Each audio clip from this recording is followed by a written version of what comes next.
पठार, श्री प्रभाकर सावंत, श्वेता कोळगावकर, आज ज्यांचा आपण सत्कार केला ते आदरणीय काका ओगले, श्री सदा ओगले, श्याम कणेकर, मुंबई आणि गोवा या बार काउन्सिलचे अध्यक्ष ॲडव्होकेट संग्राम देसाई, माननीय सुधीर जोशी, डॉक्टर अभय सावंत, प्रकाश गोगटे, मंचावर उपस्थित सर्व सन्मान्य अतिथीगण आणि उपस्थित माझ्या बांधवांनो आणि बहिणींनो,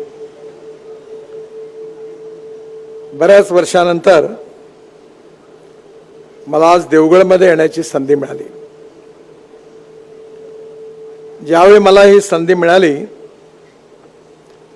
त्यावेळी जुन्या काळामध्ये भारतीय जनता पार्टीचा आमदार असताना, नंतर बांधकाम मंत्री असताना, पक्षाचा अध्यक्ष महाराष्ट्राचा असताना अनेक वेळा अनेक प्रसंगात या गावामध्ये येण्याची संधी मला मिळाली.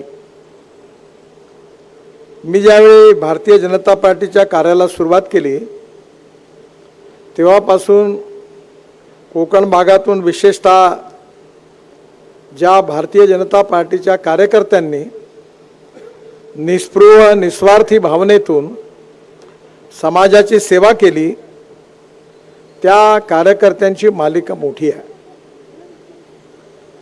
डॉक्टर तात्या नातू होते, आप्पासाहेब गोगटे होते, शिवाजीराव गोताड होते, त्याचबरोबर विशेषतः अनेक असे आमदार होते की ज्यांनी त्या काळामध्ये प्रतिकूल परिस्थितीमध्ये भारतीय जनता पार्टीचं कार्य वाढवलं.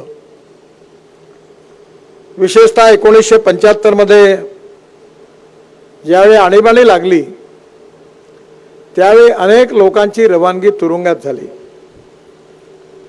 आप्पांनाही पण त्या काळामध्ये अटक झाली होती. Maintenance of internal security act, मिसा, हा शब्द त्यावेळी अतिशय लोकप्रिय होता आणि त्या काळामध्ये या सर्व कार्यकर्त्यांची जेलमध्ये रवानगी झाली. 1975 साली 25 डिसेंबरपासून आणीबाणी सुरू झाली आणि त्यानंतर 1977 साली लोकसभेच्या निवडणुका झाल्या.